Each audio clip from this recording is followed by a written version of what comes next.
Future nurses, तो कैसे हैं आप लोग? उम्मीद करती हूँ स्वस्थ हैं, मस्त हैं, ज़बरदस्त हैं। बाकी एग्जामिनेशन की तैयारी वगैरह हो रही है।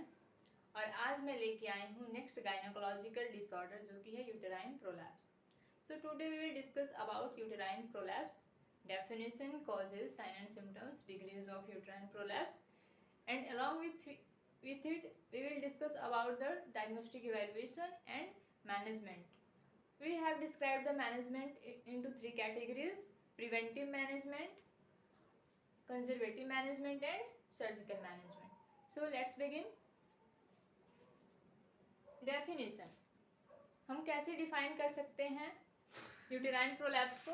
यूटेराइन प्रोलैप्स है, uterine prolapse is the downward displacement of the uterus into the vaginal canal or a gradually descents of the uterus in the axis of the vagina, taking the vaginal wall with it. जो uterine prolapse होता है, इसका मतलब ये होता है कि जो यूट्रस है वो क्या हो रहा है, डाउनवर्ड्स हो रहा है वेजाइनल ओपनिंग के साइड। तो जो डाउनवर्ड होता है या फिर डिस्प्लेसमेंट ऑफ यूट्रस होता है, इसी को हम बोलते हैं यूटेराइन प्रोलैप्स। तो यूटेराइन प्रोलैप्स के बारे में हमने देखा कि यूटेराइन प्रोलैप्स क्या है, क्योंकि जो यूट्रस है वो अपने जो एनाटॉमिकल स्टेज है या फिर एनाटॉमिकल जैसे वो सिचुएटेड है उससे थोड़ा भी डिस्प्लेस होता है या फिर डाउनवर्ड्स होता है, तो उसके डिस्प्लेसमेंट को ही हम डिफाइन करते हैं यूटेराइन प्रोलैप्स के नाम से। तो हम देखते हैं कि इसके कॉजेज क्या क्या हो सकते हैं। तो इसका कॉजेज सबसे पहले हो सकता है first delivery over age of 35 years. मतलब कि जो ओवर एज में जो फीमेल प्रेग्नेंट होती हैं, मतलब कि 35 ईयर्स के बाद वो कंसीव करती हैं, तो इसमें दिक्कत आती है जब कंसीविंग के टाइम पे, क्योंकि हमें पता है कि जो हमारा फर्टिलिटी एज होता है वो 26 to 30 के बीच में होता है। तो इसमें अगर कोई भी फीमेल कंसीव करती है तो ये अच्छा होता है कि उनके रिप्रोडक्टिव हेल्थ के लिए, उनके medical, surgical, mental, physical, every health के लिए क्या होता है, ये बेनिफिशियल होता है। बट अगर वो 35 के एज के बाद से कंसीव करती हैं तो उसमें दिक्कत आती है, जिससे कि जो ऑर्गन होता है वो थोड़ा डिक्लाइनिंग फेज की तरफ जाने लगता है, जिससे कि क्या होता है, यूटेराइन प्रोलैप्स होने के चांसेस होते हैं। नेक्स्ट क्या है कि डिफिकल्टी ड्यूरिंग चाइल्ड बर्थ, या फिर चाइल्ड बर्थ के टाइम पे कोई डिफिकल्टी हुई है जिसमें कि जो प्रोलॉन्ग लेबर रहता है, बहुत लंबे टाइम तक लेबर चलता है, मतलब कि 18 आवर्स तक जो लेबर चलता है, उसमें क्या होता है कि मदर को बियरिंग डाउन एफर्ट बहुत ज़्यादा लगाना पड़ता है। और इस बियरिंग डाउन एफर्ट को ज़्यादा लगाने की वजह से क्या होता है, जो उनके ऑर्गन्स होते हैं वो थोड़े लूजली होने लगते हैं। और इसके बाद से जो प्यूपेरियन एज आता है उसमें जो यूटेराइन है या फिर जो यूट्रस है वो अपने प्री प्रेग्नेंट स्टेज में सही से नहीं आ पाता है, जिसकी वजह से यूटेराइन प्रोलैप्स होने के चांसेस होते हैं। जो हमारा नेक्स्ट कॉज है वो है डिलीवरी ऑफ लार्ज बेबी। कई बार ऐसा होता है कि लार्ज बेबी के डिलीवर होने की वजह से भी यूटेराइन प्रोलैप्स होता है, क्योंकि अगर लार्ज बेबी होगा तो उसका वेट ज़्यादा होगा, और उसका वेट ज़्यादा होगा तो यूट्रस क्या करेगा, उसको होल्ड करने में दिक्कत होगी, तो यूट्रस की इलास्टिसिटी बढ़ेगी, और जब इलास्टिसिटी उसकी बढ़ जाएगी तो जब बेबी डिलीवर हो जाएगा उसके बाद से जो यूट्रस है एक्सपांड होने की वजह से, मतलब कि जो नॉर्मल वेट है 2.5 to 3.5 kg से उससे ज़्यादा वेट हो जाएगा बेबी का, तो क्या होगा, जो यूट्रस है वो अपनी नॉर्मल कैपेसिटी से ज़्यादा एक्सपांड होगा, और अगर ज़्यादा एक्सपांड होगा तो उसको प्री प्रेगनेंट स्टेज में आने के लिए थोड़ा ज़्यादा टाइम चाहिए होता है, या फिर हो सकता है कि वो ना आ पाए और यूटेराइन प्रोलैप्स हो सकता है। जो हमारा नेक्स्ट कॉजेज है वो एस्ट्रोजन लेवल। ये क्या होता है, मेनोपॉज के बाद से जो हमारा एस्ट्रोजन लेवल होता है वो डाउन हो जाता है, और एस्ट्रोजन लेवल के डाउन होने की वजह से भी क्या होता है, यूटेराइन प्रोलैप्स होता है। नेक्स्ट है क्रोनिक कफ और ब्रोंकाइटिस, और फिर repeated heavy lifting.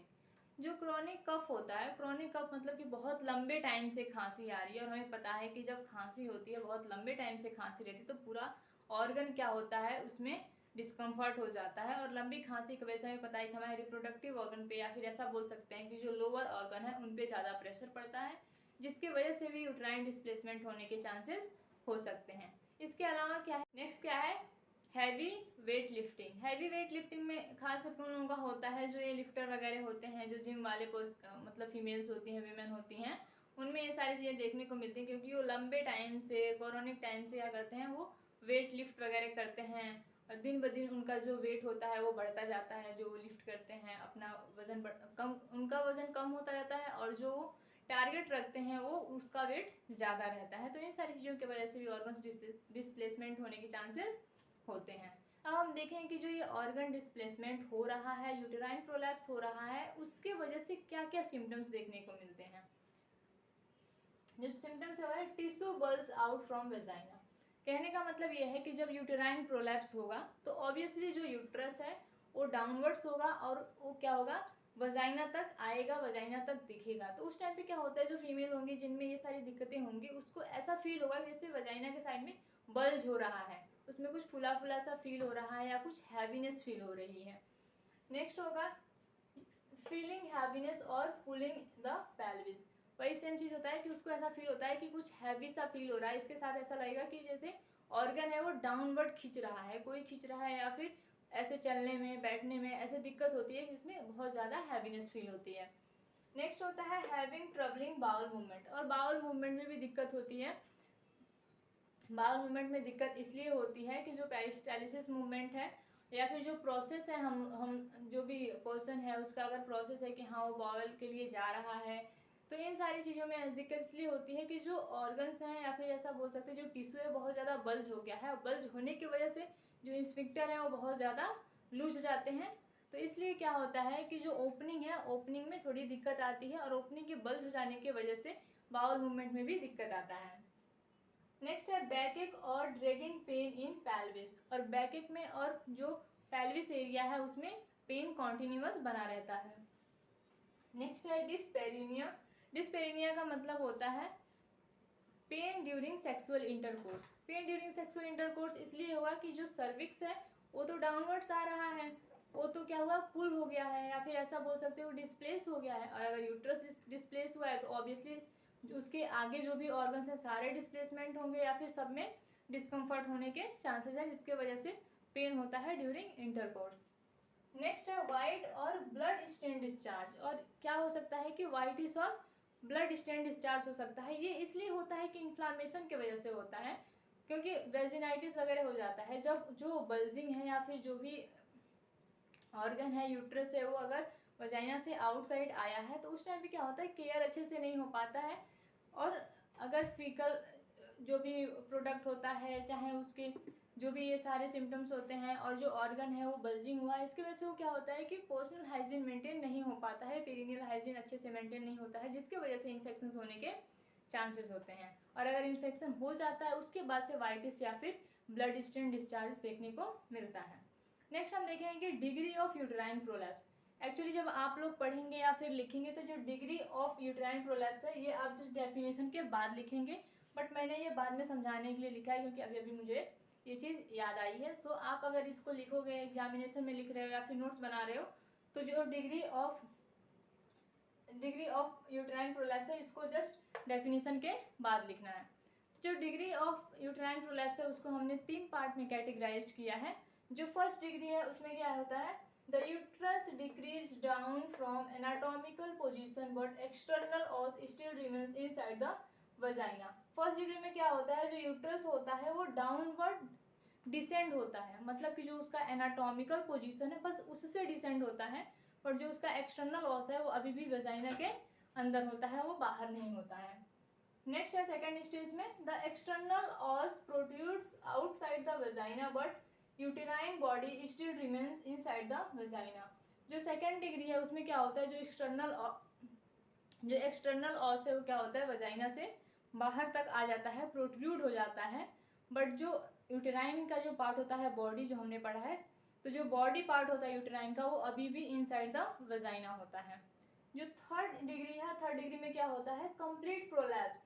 Third degree में कंप्लीट प्रोलैप्स हो जाता है, जो यूटेराइन है वो पूरा क्या होता है, पेरिनियम पे दिखता है, वेजाइनल एंट्रोइटिस पे दिखता है, जिसमें कि यूटेराइन सर्विक्स भी होता है, बॉडी भी होता है, ये सब कुछ क्या होता है वेजाइना के आउटसाइड एंट्रोइटिस पे लाई डाउन होता है, वहाँ पे ये देखने को मिलता है। नेक्स्ट हम देखेंगे कि डायग्नोस्टिक इवैल्यूएशन क्या क्या कर सकते हैं, हमें कैसे पता चलेगा कि यूटेराइन प्रोलैप्स हो गया है या फिर हो गया है तो कौन से डिग्री में है। सो नेक्स्ट हम देखते हैं कि डायग्नोस्टिक इवैल्यूएशन क्या क्या हो सकता है। जो हमारा यूटेराइन प्रोलैप्स है उसके डायग्नोस्टिक इवैल्यूएशन, जिसमें कि हम वही जो हमारा पहले से परंपरा प्रतिष्ठा चला आ रहा है, physical history collection, physical examination, तो जो हिस्ट्री कलेक्शन है, हिस्ट्री कलेक्शन में आप उनसे पूछेंगे, मदर का एज पूछेंगे, जो फर्स्ट टाइम प्रेग्नेंट हुई थी, फर्स्ट जो कंसेप्शन हुआ था उनका वो कौन से एज में हुआ था, जो उनकी डिलीवरी हुई थी वो डिलीवरी कैसी थी, जो बच्चा था उस बच्चे का वेट कैसा था। तो ये सारी चीज़ें हम हिस्ट्री कलेक्शन में पूछते हैं। नेक्स्ट है हमारा फिजिकल एग्जामिनेशन या फिर एक कंप्लीट एग्जामिनेशन। फिजिकल एग्जामिनेशन में कंप्लीट एग्जामिनेशन करते हैं, जिसमें कि आप इंक्लूड करते हैं inspection, palpation, vaginal and rectal examination.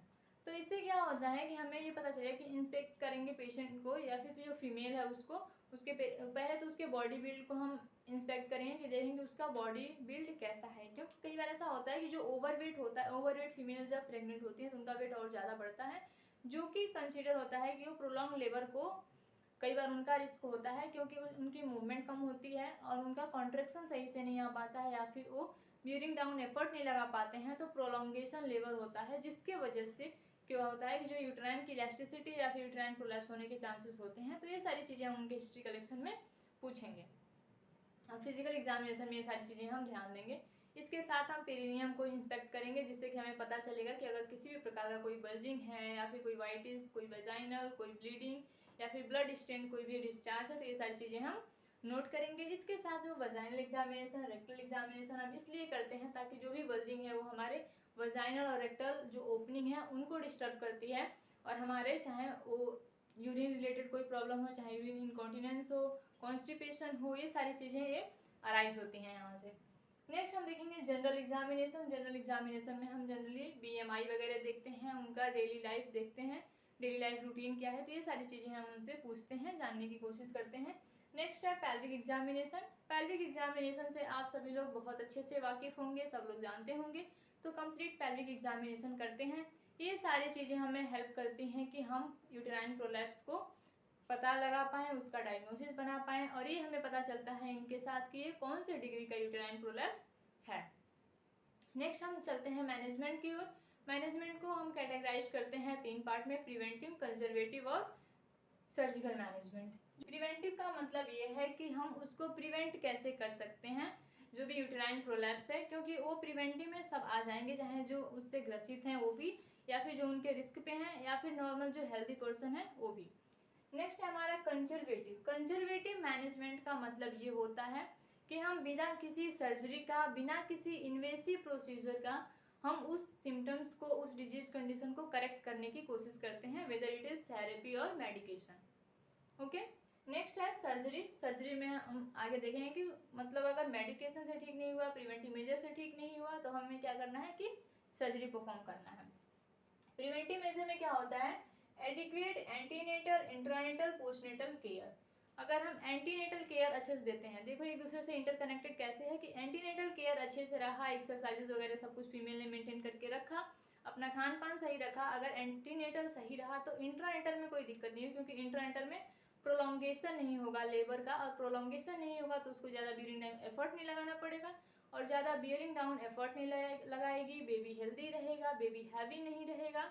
तो इन सारी चीज़ें क्या कर सकती हैं कि जो यूटेराइन में डिसबैलेंस होने के चांसेस हैं, जो यूटेराइन डिस्प्लेसमेंट होने के चांसेस हैं, इन सबको वो कम करता है। और अगर यहाँ से भी सब कुछ ठीक है, और अगर हमने पोस्टपार्टम केयर नहीं दिया, मतलब कि जो प्यूपेरियम है उसका उस टाइम पे केयर नहीं किया, उस टाइम पे अगर जस्ट आफ्टर डिलीवरी जो फीमेल है वो हैवी वेट लिफ्ट करने लगी, या फिर ज़्यादा भाग दौड़ करने लगी, या फिर ऐसा हो सकता है कि जो उसका इन्वोल्यूशन नहीं हुआ, सब इन्वोल्यूशन ऑफ यूट्रस रह गया, तो इन सारी चीज़ों में एडिक्वेट केयर की जरूरत पड़ती है, जिससे कि हम यूट्राइन प्रोलैप्स से बच सकते हैं।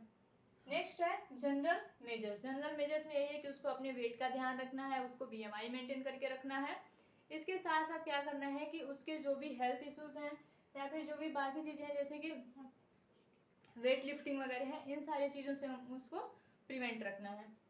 नेक्स्ट है हमारा कंजर्वेटिव मैनेजमेंट में क्या करते हैं, तो एस्ट्रोजन रिप्लेसमेंट। एस्ट्रोजन रिप्लेसमेंट उन फीमेल्स के लिए सही होता है जिनका मेनोपॉज की वजह से एस्ट्रोजन लेवल डाउन हो गया है और उनमें यूट्राइन प्रोलैप्स होने के चांसेस हैं या फिर हुए हैं। तो फर्स्ट डिग्री तक अगर यूट्राइन प्रोलैप्स है तो उसको क्या कर सकते हैं, एस्ट्रोजन रिप्लेसमेंट से ठीक कर सकते हैं। नेक्स्ट है कीगल एक्सरसाइज। कीगल एक्सरसाइज जो है बहुत बेनिफिशियल होता है यूटेराइन प्रोलैप्स के लिए, या फिर आपके प्यूपेरियम में हेल्प करने के लिए, आपके ऑर्गन को सही करने के लिए। आई होप आप लोग कीगल एक्सरसाइज से वाकिफ़ होंगे। अगर नहीं होंगे तो प्रीवियस वीडियो जाके देख लीजिए एक बार, आपको सारी चीज़ें नोट डाउन हो जाएगी, पता चल जाएगा। नेक्स्ट है पेस्ट्री ट्रीटमेंट। पेस्ट्री ट्रीटमेंट भी हमने पहले डिस्कस किया हुआ है पेस्ट्री के बारे में, जो कि हमने रिट्रोवर्जन रिट्रोफ्लेक्शन में देखा हुआ था कि पेस्ट्री क्या है। फिर भी एक बार मैं रिवाइज करा देती हूँ कि पेस्ट्री एक प्रकार का डिवाइस होता है जो कि ऑर्गन डिस्प्लेसमेंट में यूज किया जाता है। ऑर्गन को सही तरीके से करेक्ट करके उसके रियल पोजीशन पे, उसके प्री पोजीशन पे, उसके बाद उस डिवाइस को हम क्या करते हैं, इम्प्लांट कर देते हैं, क्योंकि वो ताकि उस जो ऑर्गन डिस्प्लेसमेंट हुआ है उसको क्या करे, सपोर्ट प्रोवाइड करे। आफ्टर 3 मंथ हम क्या करते हैं, उसको रिमूव कर देते हैं। अगर 3 मंथ के बाद रिमूव करने के बाद जो ऑर्गन है वो अपने सही तरीके से सही जगह पे है, डिस्प्लेसमेंट नहीं हो रहा है, मतलब कि जो पेस्ट्री का मैनेजमेंट है वो क्या हमारा सक्सेसफुल रहा। और अगर सक्सेसफुल नहीं रहा तो फिर हम इसको कहाँ ले चलते हैं, सर्जरी की ओर। लास्ट मैनेजमेंट है हमारा सर्जिकल मैनेजमेंट, जिसमें कि हम रिस्टोरेटिव मैनेजमेंट करते हैं, मतलब कि फीमेल के जो अपने ही बल्जिंग टिश्यू हैं या फिर जो अपने ही ऑर्गन के टिश्यू हैं उनको क्या करते हैं, उनको रिस्ट्रक्ट कर देते हैं और उसको रिस्टोरेटिव के तरफ लेके जाते हैं कि जो टिश्यूज़ हैं, जो बल्जिंग टिश्यूज़ हैं, उनको क्या करते हैं, थोड़ा थोड़ा कट डाउन कर देते हैं या फिर जैसे भी उसको रिपेयर करके फिर उनको अपने जगह पे रिप्लेस करने की कोशिश करते हैं। नेक्स्ट है कंपनसेटरी। कंपनसेटरी का मतलब क्या होता है कि इसमें ग्राफ्टिंग होता है, ठीक है। इसमें ग्राफ्टिंग करके और जो ऑर्गन है उसको अपने जगह पे प्लेस करने की कोशिश करते हैं। नेक्स्ट है हमारा कि अगर इन सारी चीज़ों से ठीक नहीं हो पाता है तो हमारे पास बस एक चीज़ होता है जिसमें कि यूट्रस को रिमूव करते हैं, जिसको हम बोलते हैं हिस्टेक्टमी। हो सकता है कि पार्शियली हिस्टेक्टमी करना पड़े या फिर कंप्लीट हिस्टेक्टमी करना पड़े। तो ये था हमारा surgical management of uterine prolapse. तो अब तक हमने यूटेराइन प्रोलैप्स देख लिया है, जिसमें कि हमने डेफिनेशन देखा, इसके बाद से हमने कॉजेज देखे, इटियोलॉजिकल फैक्टर्स देखे, साइन एंड सिम्टम्स देखे, डिग्रीज ऑफ यूटेराइन प्रोलैप्स देखे, जो कि अभी फिर से मैं रिपीट करूँगी कि अगर आप नोट्स बनाएंगे या फिर एग्जामिनेशन में लिख रहे हैं तो डिग्री ऑफ यूटेराइन प्रोलैप्स आप जस्ट डेफिनेशन के बाद लिखेंगे। उसके बाद से आप इटियोलॉजिकल फैक्टर लिखेंगे, क्लिनिकल मैनिफेस्टेशन लिखेंगे, डायग्नोस्टिक इवैल्यूएशन लिखेंगे और फिर मैनेजमेंट लिखेंगे। आई होप आप लोगों को समझ में आ रहा है और ये चीज़ें आपके लिए थोड़ा बहुत हेल्पफुल होगी, तो जो भी हमारी मेहनत है वो सफल हो जाएगी। बाकी पढ़ाई लिखाई करिए, अच्छे से रहिए और वीडियोस देखते रहो, क्लासेस देखते रहो और शेयर करते रहो अगर समझ में आए तो, ठीक है। Okay, all the best.